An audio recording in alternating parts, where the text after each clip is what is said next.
And what is morality, it's general good.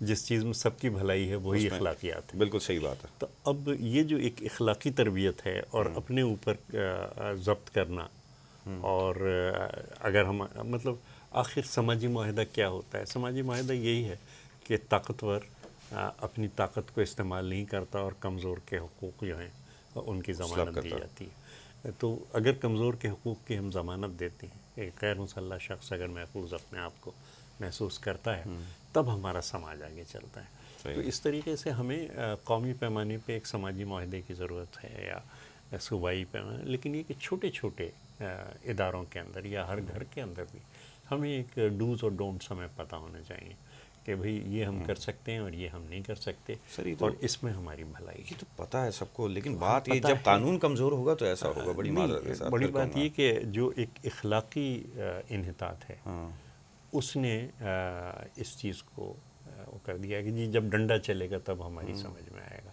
تو ڈنڈا چل جائے نا. نہیں، یہ جو ہے نا ڈنڈے سے تو سر بات میں آپ سے ایک بات کروں کہ مطلب مجھے ڈی آئی جی ٹریفک نے کہا کہ میرے پولیس والے کہتے ہیں کہ آپ کی گاڑی ہمیشہ اسٹاپ لائن پر رکتی ہے.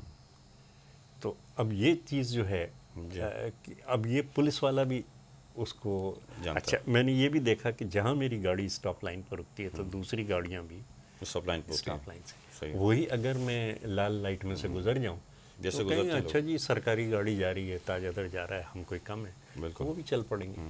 تو بڑی چیز یہ ہے کہ قانون کی پابندی کی جائے. نہیں سر، تاج حیدر کتنے ہیں؟ سوال یہ ہے. نہیں ہے اس کی وجہ سر میں ڈس اپوائنٹ ہونے کی بات نہیں ہے. مسئلہ یہ سارے جو کہ میری گاڑی کو دیکھ کے روک رہے ہیں میں ان کی بات نہیں کر رہا. وہ تو ڈیفینیٹلی رکیں گے، وہ کسی بھی گرین نمبر پلیٹ کی گاڑی کو دیکھ کے شاید رک جائیں. نہیں، میں نے ایک گاڑی جب میں اپنی چھوٹی مہران میں جا رہا ہوں وہ رکی ہے، لیکن میں ایک گاڑی رکے گی. رول ماڈل بننے کے لیے ابھی حکومت کی سطح پہ بہت سارے لوگوں کو تاج حیدر بننا پڑے گا. میں بات کر رہا ہوں عام عوام کی. پھر نہیں موجود ہیں، ایسی بات نہیں، بہت کم ہے، موجود ہیں. اگر ہوتے تو آج ہی نوبت نہیں perhaps those Taj Haidars are not asserting themselves the way I do. سر آج اگر میں ایک بات یہ جانتا ہوں، تاج حیدر بہت سارے ہوتے تو آج بہت ہی نقشہ چینج ہوتا. اس کی وجہ یہ ہے، آپ یہ دیکھیے، اس کی وجہ یہ ہے، دیکھیں روز آئے دن ہم تو بات کرتے ہیں، جن کے گھروں سے لوگ اٹھتے ہیں وہ بہت ڈس اپوائنٹ ہوتے جا رہے ہیں. اب میں آپ سے کہہ رہا ہوں کہ ہمارا جو ایک سماجی اور سیاسی شعور ہے اجتماعی، وہ اس وقت بہت بلند سطح پہ ہے، اور ہمیں عقلی طور پہ یہ معلوم ہے اور احساس کی سطح پہ ہمیں یہ معلوم ہے کہ کون سی چیز صحیح ہے اور کون سی چیز غلط ہے. دوسری بات یہ ہے کہ لوگ احتجاج کر رہے ہیں، جہاں بھی زیادتی ہوتی ہے اس پہ احتجاج ہوتا ہے. اور میں اس میں نہیں جاتا کہ احتجاج حکومت کے خلاف ہوتا ہے یا کسی اور کے خلاف ہوتا ہے، بلکہ زیادتی ہوئی ہے اور اس پہ احتجاج ہوا ہے اور اس احتجاج کو سنا جاتا ہے. یہ تمام چیزیں جو ہیں یہ ایک سمت میں جاری ہیں، ایک رخ کی طرف جاری ہیں. دوسری بڑی بات، ہماری بچیاں باہر نکلی ہیں اور اتنا بڑا کام کر رہی ہیں یہ بچیاں اداروں کے اندر، خاص طور سے آپ کے جو ادارے ہیں میڈیا کے، اس کے اندر جو بچیاں کام کر رہی ہیں. جس قوم کی بچیاں باہر نکل آئیں اس کا مستقبل تو تاریخ ہو. So let's not lose hope. اور یہ کہ ایک صحیح رخ کے اندر ہمارا سماج جا رہا ہے. آپ کہہ رہے ہیں صحیح رخ کی جانب جا رہا ہے، کچھ نظر ایسا نہیں آ رہا. اس کی کچھ وجوہات آپ سے ذکر بھی ہو چکے ہیں. نوجوان ہیں، آپ مایوس رہتے ہیں، میں بڈھا ہوں، میں پر امید رہتا ہوں.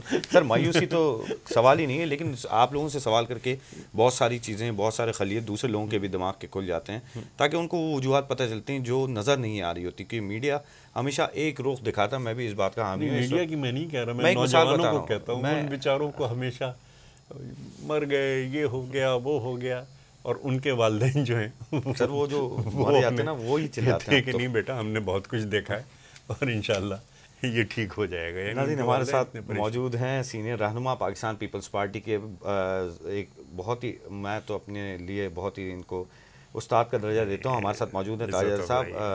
بریک کا وقت ہوا چاہتا ہے، بریک کے بعد ہم دوبارہ واپس آتے ہیں.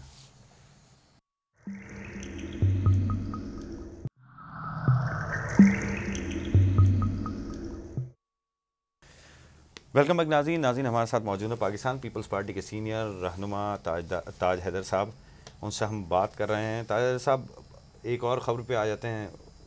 پاکستان مسلم لیگ نون کا ذکر کیے لیتے ہیں. ادارے تنقید سے کمزور نہیں ہوتے، فوج کو مضبوط دیکھنے آ جاتے ہیں. نواز شریف صاحب پہ کافی دن سے تنقید ہو رہی ہے، تو انہوں نے یہ اسٹیٹمنٹ دیا ہے سابق فوجی افسران اور نون لیگ آزاد کشمیر کے کارکنوں سے خطاب کرتے ہوئے کہ ہم فوج کو مضبوط دیکھنا چاہتے ہیں اس لیے تنقید کر رہے ہیں.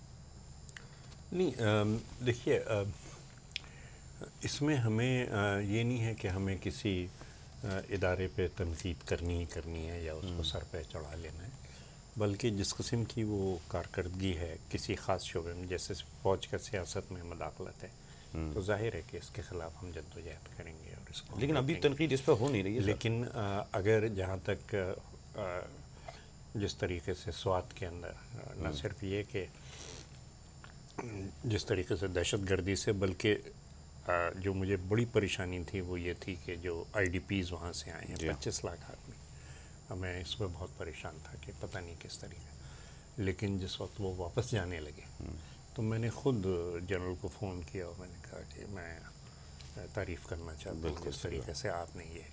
تو جہاں پہ کوئی اچھا کام ہو رہا ہے تو اس کی کھل کے حوصلہ افزائی ہونی چاہیے کہ کوئی اگر اچھا کام کیا جا رہا ہے تو اس کی حوصلہ افزائی ہو، اور غلط کام کیا جا رہا ہے تو اس کو روکا جائے، تو پھر وہ ادارہ جو ہے وہ اپنے صحیح رخ پہ آتا ہے.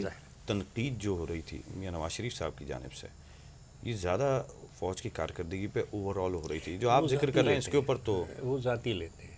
اچھا دیکھیے ضیاء الحق کی لائی ہوئی ترامیم ان کو گلے سے لگائے ہوئے، 8ویں ترمیم، یعنی جس وقت چارٹر آف ڈیموکریسی پہ دستخط ہو رہے تھے صحیح ہے، تو انہوں نے کہا صاحب ہم 8ویں ترمیم منسوخ نہیں کریں گے، اگر 8ویں ترمیم پہ بات آپ کریں گے تو پھر ہم نہیں کرتے چارٹر آف ڈیموکریسی.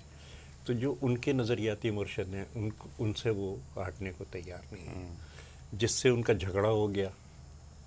تو ابھی سمجھتا آپ جھگڑا ہوا ہے؟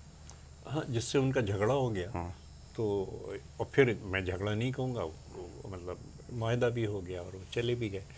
تو لیکن اس کے خلاف جو ہے وہ اب تک لگے ہوئے ہیں. تو یہ تمام چیزیں جو ہیں وہ کسی ادارے کی طرف نہیں بلکہ افراد کی طرف، اور یہ ان کا ایک رویہ ہے، اور جو کہ دائیں بازو کا ہوتا ہے رویہ، کیونکہ دائیں بازو کے پاس اپنا کوئی پروگرام نہیں ہوتا، لیکن وہ صرف دوسروں کی مخالفت کر کے آپ نے یہ خراب کر دیا، آپ کے جوتے پہ پالش نہیں تھی، آپ نے بالوں کو رنگا نہیں، تو اس قسم کی باتیں کر کے وہ چلتے رہتے ہیں.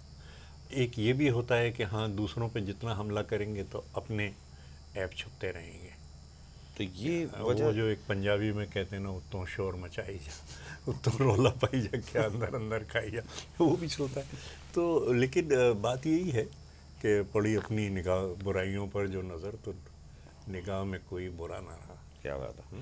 لیکن وہ تو یہ بھی کہتے ہیں کہ موجودہ حکومت کی پالیسیاں ملک کی سلامتی کے لیے خطرہ ہیں، اس میں اداروں سے اب وہ آ گئے.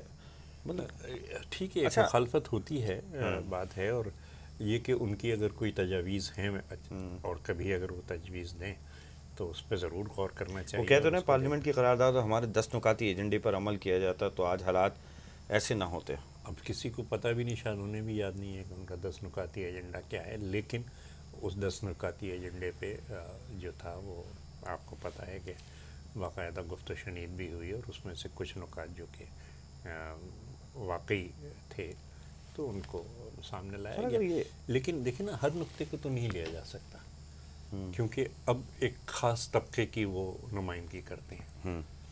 اب ہم کہیں کہ جناب اس طبقے سے ہم ٹیکس، یہ جو جھگڑا ہے پارلیمنٹ میں یہ تمام کا تمام، بجٹ کی تو کسی بات پہ انہیں اعتراض نہیں ہے، لیکن بجٹ سننے سے پہلے انہوں نے ایک ہنگامہ کھڑا کر دیا.